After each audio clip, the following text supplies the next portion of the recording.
Hello everyone, welcome to DG pharmacy academy. आज के lecture में हम लोग फार्मास्यूटिक सब्जेक्ट के बारे में पढ़ेंगे, जिसमें हम लोग यूनिट 2 देखेंगे, वो है पैकेजिंग ऑफ मटेरियल्स। तो क्या होता है पैकेजिंग ऑफ मटेरियल? पहले इसकी डेफिनेशन के बारे में हम लोग जान लेते हैं। बेसिकली इसका डेफिनेशन जो है वो है, it is a process by which pharmaceuticals are suitably packed so that they should retain their therapeutic effectiveness from the time of their manufacture till they are consumed. So packaging क्या होता है? Basically एक process है जिसके through हम लोग जो हमारी दवाइयाँ इंडस्ट्रीज में हम लोग बनाते हैं, जैसे टैबलेट हम लोग ने सारे मटेरियल्स को मिक्स करके हम लोग ने बना लिया, कंप्रेस करके एक टैबलेट के फॉर्म में हम लोग ने बना लिया। जैसे कि ये एक टैबलेट है जिसको हम लोग ने बनाया, उसके बाद में हम लोग डायरेक्टली उसको स्ट्रिप्स के इसमें, मतलब दो मेटल स्ट्रिप्स होते हैं उसके इसमें हम लोग उसको क्लोज करके पैक करते हैं, जिससे कि हमारी जो दवाई की पत्तियां आप लोग ने देखी रहेंगी, जिसको हम लोग स्ट्रिप्स बोलते हैं, उसके अंदर हम लोग हमारे मेडिसिन को स्टोर करके पैक करके हम लोग रखते हैं, ताकि वो हम लोग जब मैन्युफैक्चर कर रहे हैं वो टाइम से लेके जब वो पेशेंट जो है हमारा वो उसको कंज्यूम कर रहा है वो टाइम तक वो सेफली अंदर पैक्ड रहे और प्रोटेक्टेड रहे, उसमें कोई हवा ना लगे जिससे कि वो खराब होने के चांसेस हो, या कभी ट्रांसपोर्ट के टाइम पे वो डैमेज ना हो। इसीलिए हम लोग पैकेजिंग को करते हैं मैन्युफैक्चर के टाइम से लेके टिल जब तक वो पेशेंट कंज्यूम नहीं कर लेता तब तक उसमें प्रोटेक्टेड रहता है। समझ गए आप लोग? तो अभी हम लोग देखते हैं कि हम लोग का जो पैकेजिंग है उसका इम्पोर्टेंस क्या है, मतलब पैकेजिंग हम लोग क्यों करते हैं। तो इसका जो मेन पॉइंट होता है वो है उस जो भी हम लोग मैन्युफैक्चर कर रहे हैं, मतलब जो भी मेडिसिन है हम लोग ने जिसको बनाई है मैन्युफैक्चरिंग कंपनीज में, उसको हम लोग पेशेंट तक कंज्यूम होने तक उसको स्टेबल करके रख सके। मतलब उसको अगर वो हवा के कांटेक्ट में आएगा तो वो ऑक्सीडाइज हो सकता है, ऑक्सीडेशन की वजह से वो टोटली हमारी जो मेडिसिन है, चाहे वो कोई भी मेडिसिन हो, लिक्विड हो, सॉलिड हो, कोई भी हो, वो खराब ना हो, हवा लगने की वजह से वो खराब ना हो, और उसका जो थेरेपेटिक इफेक्ट है, मतलब जो दवाई का असर है वो कंज्यूम होने तक बने रहे। तो ये उसका मेन रीजन होता है कि हम लोग पैकेजिंग करते हैं। तो सेकंड पॉइंट हमारा जो है वो है प्रोडक्ट प्रोटेक्शन। प्रोडक्ट प्रोटेक्शन क्या होता है? बेसिकली हम लोग आप लोग ने देखा होगा बड़े बड़े कंपनीज में बड़े बड़े ट्रक्स में हम लोग मेडिसिन को जो है वो ट्रांसपोर्ट करके हर जगह पे सप्लाई करते हैं। तो उस ट्रांसपोर्ट के टाइम पे जब हम लोग उसको ट्रक्स वगैरह में सप्लाई कर रहे हैं या ट्रक्स वगैरह के थ्रू हम लोग कहीं पे डिस्ट्रीब्यूट कर रहे हैं, तो उस टाइम पीरियड में कोई मेडिसिन जो है हमारी, जैसे कि टैबलेट है, वो अलग अलग टुकड़ों में टूटे ना, और जो सिरप है वो लीक ना हो, इसीलिए हम लोग उसको प्रॉपरली पैक करते हैं। और पैकेजिंग इसीलिए इम्पोर्टेंट है कि वो प्रोडक्ट जो है वो सेफली अंदर स्टोर्ड रहे, ताकि हम लोग उसको हमारे पर्टिकुलर प्लेसेस तक पहुंचा सके। तो इसीलिए हम लोग पैकेजिंग करते हैं, ताकि हमारा जो प्रोडक्ट है वो प्रोटेक्टेड रहे, सेफली स्टोर्ड रहे।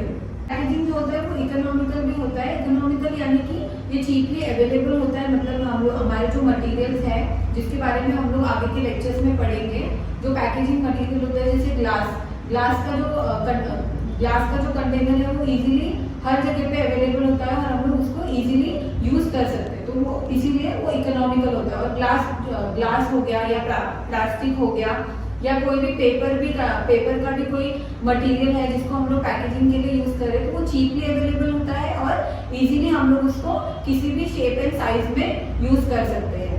देन हमारा जो है इजी टू यूज होता है। इजी टू यूज यानी कि आप लोग ने जैसे कि देखा होगा कि टैबलेट का जो स्ट्रिप्स होता है उसको हम लोग कैसे यूज करते हैं। हम लोग ने टैबलेट लिया, उसको ओपन किया और एक टैबलेट लिया और हम लोग ने उसको कंज्यूम किया। देन हम लोग को जब नेक्स्ट डोज लेना होता है तो वो हम लोग नेक्स्ट जो पार्ट है उसको ओपन करके हम लोग यूज करते हैं। तो ये क्या हो गया, एक तरीके से इजी हो गया। हमारे हर एक टैबलेट्स के जो है वो अलग अलग पार्ट्स हैं और उसको हम लोग को ओपन करके अलग अलग पार्ट्स में हम लोग खा सकते हैं। तो इसीलिए वो इजी टू यूज होता है। मतलब पैकेजिंग जो है वो हम लोग को ऐसा फैसिलिटी प्रोवाइड करता है, जिससे कि हम लोग टैबलेट हो या सिरप हो या कोई भी इंजेक्शन हो, वो अलग अलग पैकेजेस में हम लोग पैक करते हैं, जिससे कि उसका यूज जो है वो इजी हो जाता है। सिरप का बॉटल है तो उसको हम लोग को ओपन करके मेजरिंग के अकॉर्डिंग हम लोग 5 ml 10 ml लेकर हम लोग उसको कंज्यूम करके देन अगेन क्लोज कर सकते हैं। फिर नेक्स्ट यूज के लिए वो इजी हो जाता है, तो कुछ भी मेस्ड अप नहीं होता है, इसीलिए वो इजी टू यूज होता है। तो पैकेजिंग जो है वो लेबलिंग के लिए भी एक इजी वे हो जाता है। जैसे कि हम लोग का कोई भी इंग्रेडिएंट है उसका लेबल, उसको हम लोग लेबलिंग के इसमें अच्छे से लिख सकते हैं कि हम लोग ने इंग्रेडिएंट्स में कौन से मेडिसिन को हम लोग ने यूज करके टैबलेट हो या सिरप हो उसको बनाया है, और कौन सा मटेरियल इसमें प्रेजेंट है। जैसे जो शुगर वाले मेडिसिन होते हैं उसमें क्लियरली लिखा होता है कि फॉर नॉन डायबिटिक यूज। तो इससे हम लोग को क्या पता चल जाता है कि डायबिटीज वालों के लिए ये दवाई नहीं बनी, तो उसको हम लोग अवॉइड कर सकते हैं। बट अगर उसमें प्रॉपरली लेबलिंग नहीं होगी तो हम लोग ये सारी चीजों को प्रॉपरली नहीं कर पाएंगे। इसीलिए लेबलिंग भी एक इम्पॉर्टेंट पार्ट है पैकेजिंग का। पैकेजिंग के थ्रू हम लोग इजीली लेबलिंग कर सकते हैं, उसको इजीली यूज कर सकते हैं। वो बहुत ही कम कॉस्ट में है तो हमारे लिए वो इकोनॉमिकल हो जाएगा। देन उसके प्रोडक्ट को हम लोग इजीली प्रोटेक्ट कर सकते हैं और उसको लॉन्ग टाइम तक के लिए उसके शेल्फ लाइफ को हम लोग स्टेबल रख सकते हैं। उसको लॉन्ग टाइम तक के लिए हम लोग स्टोर कर सकते हैं। तो ये सारे क्या है हमारे पैकेजिंग के बेनिफिट्स हैं, जिसके थ्रू हम लोग पैकेजिंग को इसीलिए हम लोग पैकेजिंग को यूज करते हैं। अभी हम लोग देखते हैं कि टाइप्स ऑफ पैकेजिंग देख लेते हैं। टाइप्स ऑफ पैकेजिंग ये 3 टाइप के होते हैं। एक होता है प्राइमरी पैकेजिंग, एक होता है सेकेंडरी पैकेजिंग, और तीसरा जो है वो है हमारा tertiary packaging. So primary packaging क्या होता है, इसमें हम लोग ने जो हमारी मेडिसिन है यानी कि जो टैबलेट है या कोई भी सिरप है जो हम लोग ने मैन्युफैक्चर किया उसको डायरेक्टली हम लोग कंटेनर में भरते हैं। जैसे कि सिरप है उसको हम लोग ने मिक्स करके रेडी किया और उसको ग्लास की बॉटल में या प्लास्टिक की बॉटल में हम लोग ने डायरेक्टली उसको फिल किया। तो वो क्या होता है प्राइमरी पैकेजिंग, जिसमें हम लोग जो हमारा मैन्युफैक्चर्ड प्रोडक्ट है या हमारा जो फार्मास्यूटिकल प्रोडक्ट है उसको डायरेक्टली किसी कंटेनर में पैक करके वो हमारा प्राइमरी पैकेजिंग होता है। जैसे कि एग्जांपल्स में आप लोग देख सकते हैं कि प्लास्टिक और ग्लास के कंटेनर या जो टैबलेट्स के लिए हम लोग जो स्ट्रिप्स यूज करते हैं उसमें भी मेटल की स्ट्रिप्स में डायरेक्टली वो प्रेजेंट होता है। तो ये क्या होता है प्राइमरी पैकेजिंग, जिसमें हमारा मटेरियल जो है इन डायरेक्ट कॉन्टैक्ट है। सेकेंड जो होता है हमारा सेकेंडरी पैकेजिंग। सेकेंडरी पैकेजिंग ये क्या होता है, इसमें हम लोग जो हमारा प्राइमरी पैकेजिंग है उसको हम लोग एनक्लोज करते हैं। यानी कि आप लोग ने देखा होगा कि सिरप के जो बॉटल होते हैं, मतलब ये सिरप का बॉटल है बराबर, इसके आउटर पार्ट में भी एक बॉक्स टाइप का मटेरियल होता है राइट। तो उसमें हम लोग उसको पैक करते हैं। तो वो क्या होता है सेकेंडरी पैकेजिंग, जिसमें हम लोग प्राइमरी पैकेजिंग को अंदर एनक्लोज करते हैं। वो होता है हमारा सेकेंडरी पैकेजिंग। उसके एग्जांपल्स है बॉक्सेस। आप लोगों ने देखा होगा कि टैबलेट्स में भी 6-7 टैबलेट्स के जो स्ट्रिप्स होते हैं उसको एक सिंगल कंटेनर में एक सिंगल बॉक्स में हम लोग 6-7 स्ट्रिप्स को एक साथ रखते हैं। तो वो क्या होता है सेकेंडरी पैकेजिंग। देन उसके एग्जांपल है बॉक्सेस। थर्ड जो है हमारा वो है टर्शियरी पैकेजिंग। टर्शियरी पैकेजिंग ये मोस्टली हम लोग ट्रांसपोर्ट के टाइम पे आप लोगों ने देखा होगा बड़े बड़े बॉक्सेस होते हैं, कार्टून जिसको बोला जाता है कार्डबोर्ड के बॉक्सेस, वो हम लोग क्यों यूज करते हैं बल्क पैकेजिंग के लिए। तो टर्शियरी पैकेजिंग क्या होता है, ये बल्क पैकेजिंग के लिए हम लोग यूज करते हैं, जिसमें हमारा जो सेकेंडरी पैकेजिंग है वो लार्ज अमाउंट में बल्क अमाउंट में हम लोग एक बड़े से बॉक्स में हम लोग लार्ज क्वांटिटी में अगर हमारे फार्मास्यूटिकल प्रोडक्ट्स को रख रहे हैं ताकि उसको हम लोग ट्रांसपोर्ट करके डिस्ट्रीब्यूट कर सके, वो हमारा टर्शियरी पैकेजिंग होता है। उसका एग्जांपल है कार्टून्स। अभी हम लोग पैकेजिंग मटेरियल्स के टाइप्स देख लेते हैं कि कौन कौन से मटेरियल्स हम लोग पैकेजिंग के लिए यूज करते हैं। तो फर्स्ट वन उसमें आता है ग्लास। ग्लास आपको पता होगा कि आप लोग ने देखा होगा सिरप्स के जो बॉटल्स होते हैं वो ग्लास के बने होते हैं। तो ऐसे हम लोग पैकेजिंग के लिए ग्लास एज अ मटेरियल को यूज करते हैं।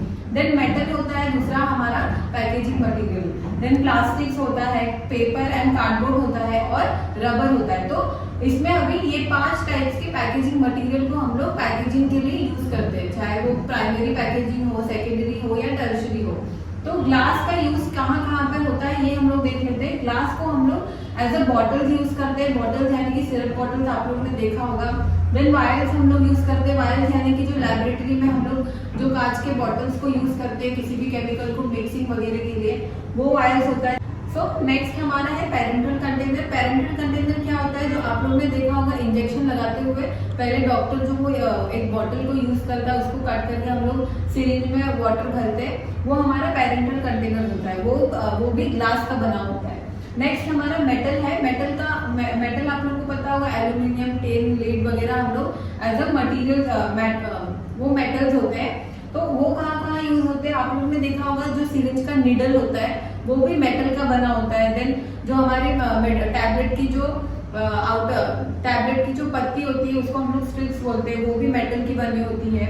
और एरोजोल कंटेनर जो आपने स्प्रे बॉटल देखा होगा मेटल का बना होता है। तो ये सारे यूजेस मेटल के हैं, मेटल को हम लोग यहाँ as a packaging material use करते हैं। देन हमारा क्या है प्लास्टिक। प्लास्टिक का भी आप लोगों ने देखा होगा मार्केट में अभी बहुत सारे जो सिरप बॉटल्स हैं वो प्लास्टिक के बने हुए हैं। देन उसका जो मेजरिंग कप होता है वो भी प्लास्टिक का बना होता है। देन ट्यूब्स, मतलब आप लोगों ने देखा होगा क्रीम, कोई भी ऑइंटमेंट हो या कोई भी क्रीम का जो आउटर पार्ट होता है, एक्सटर्नल पार्ट होता है, वो ट्यूब होता है। तो वो ट्यूब भी हम लोग प्लास्टिक का ही बनाते हैं। देन जो हमारा सिरिंज होता है यानी कि जो इंजेक्शन होते हैं वो भी उसका आउटर पार्ट भी प्लास्टिक से ही बना होता है। तो ये सारे मटेरियल हम लोग प्लास्टिक के यूज करते हैं। देन हमारा आता है paper and cardboard. Paper and cardboard आप लोगों ने देखा होगा जो भी सिरप बॉटल हो या टैबलेट की स्ट्रिप्स हो, उसकी जो लेबलिंग होती है यानी कि उसके ऊपर हम लोग जो दवा का नाम लिखते हैं वो किसका बना होता है, पेपर का। तो वो लेबलिंग के लिए हम लोग पेपर को एज अ मटीरियल यूज करते हैं। देन कार्टून यानी कि बड़े बड़े बॉक्सेस जो होते हैं वो किसके बने होते हैं, कार्डबोर्ड के बने होते हैं। तो वैसा हम लोग पेपर एंड कार्डबोर्ड को बहुत सारे जगहों पे ट्रांसपोर्ट के टाइम पे या जो सेकेंडरी पैकेजिंग है हमारा उसके टाइम पे हम लोग पेपर एंड कार्डबोर्ड को एज अ पैकेजिंग मटेरियल हम लोग यूज करते हैं। देन हमारा रबर होता है। रबर कहाँ कहाँ यूज होता है, आप लोगों ने देखा होगा जो छोटे बच्चे होते हैं उनको हम लोग ड्रॉपर के थ्रू मेडिसिन को जो है वो कंज्यूम कराते हैं। तो मेडिसिन का जो ड्रॉपर का ऊपर का पार्ट होता है वो हम लोग रबर से बनाते हैं। और मोस्टली जो सिरप के बॉटल है उसके कैप्स भी पहले रबर के ही बनते थे। तो कैप्स, क्लोजर्स एक्सेट्रा ये सारी चीजें हम लोग रबर से बनाते हैं। तो ये 5 पैकेजिंग मटेरियल है, इनके एडवांटेज और डिसएडवांटेज हम लोग नेक्स्ट लेक्चर में देखेंगे।